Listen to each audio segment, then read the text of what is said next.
कादिर साहब बताइएगा, इस बार मुतालबात आपके वही हैं या इस बार कुछ मुख्तलिफ मुतालबात लेकर आए? जी बिस्मिल्लाहिर्रहमानिर्रहीम। हमारा जो मुआहदा हुआ था ख़त्म नबुव्वत के मसले में, फिर उन्होंने तरमीम की थी और उसमें तब्दीली की थी, वो सारे मामलात कौम के सामने हैं, दुनिया के सामने हैं।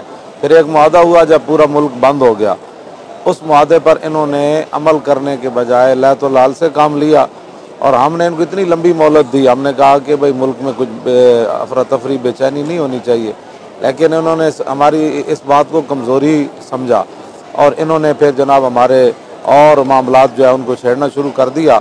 बजाय इसके कि ये राजा ज़फ़रुल हक़ की रिपोर्ट बाहर लाते, हमारे शुहदा के मुकदमात दर्ज करते, जिन्होंने हमारे ऊपर शैल बरसाए वो, वज़ीर दाखिला ने जो बात की वो, और जिनके कहने पर इन्होंने हमारे ऊपर हमला किया, उन बातों की तहकीकात होती। और ये कहना शुरू हो गया कि जी इनको पैसे कौन देता है, ये रोटी कहाँ से खाते हैं। ये तो बिल्कुल बेहुदा और बेसरोपा बातें हैं, इन बातों की कोई हैसियत नहीं। हमारा जो इनसे मुआहदा है बहैसियत हुक्मरान, बहैसियत ज़ामिन के, वो मुआहदा पूरा करें। तो सर कितनी देर की मोहलत दी है आपने कल तो, और अगला लाहे अमल क्या होगा? जी हमने इनको कल 4 बजे बरोज़ बुध की मोहलत दी है, शाम 4 बजे, और उसके बाद इंशाअल्लाह फिर लाए अमल का ऐलान किया जाए।